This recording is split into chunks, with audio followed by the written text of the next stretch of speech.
Hello everyone! Eu sou a Paty Gonçalves e hoje eu vou estar falando para vocês sobre o verbo there to be, que nada mais é o verbo haver. Eu escolhi esse verbo porque ele é muito próximo da conjugação do verbo to be, até porque ele usa o verbo to be na sua estrutura, e vocês já viram um pouquinho do verbo to be no meu vídeo do Insta. Se vocês não viram, corram lá e vejam. Como que ele funciona? Para o positivo, se eu quiser falar que há alguma coisa, eu uso assim. Para o singular, there is.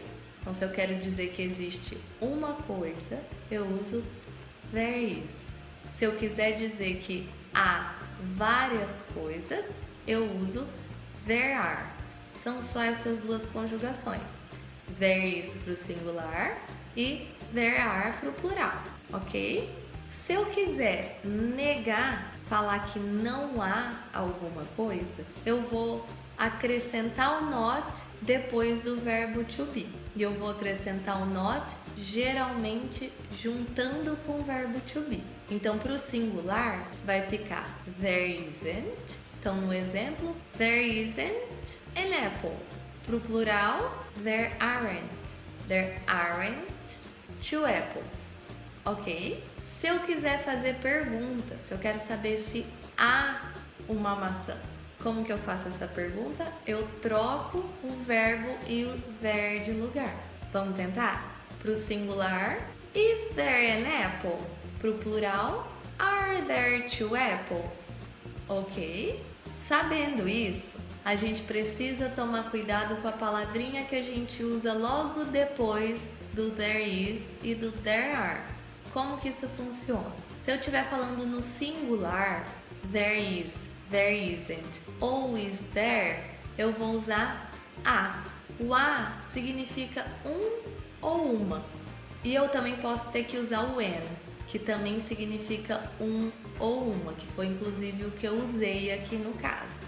Eu vou fazer um videozinho com calma falando sobre artigos, mas só para adiantar, eu uso a se a próxima palavra começar com consoante e an se a próxima palavra começar com vogal.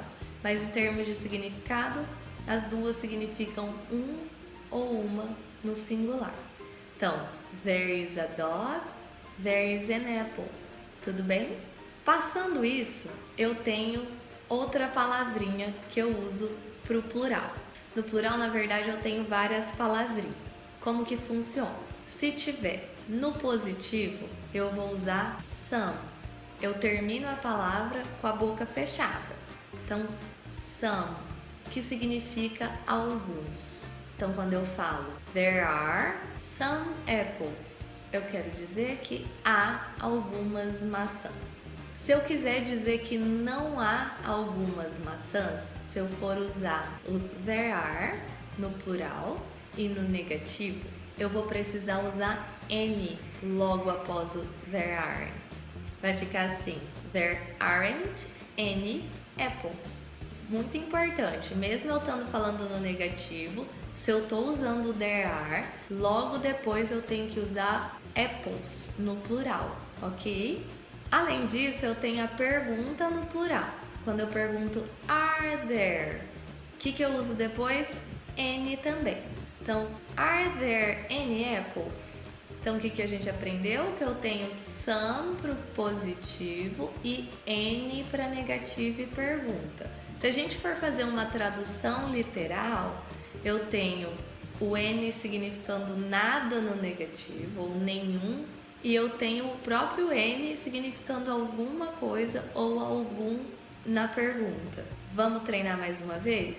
Então, vamos lá. No singular, there is a cat, there isn't a cat, is there a cat? Pro plural, there are some cats, there aren't any cats, are there any cats? Ficou claro, pessoal? Deixem as dúvidas nos comentários.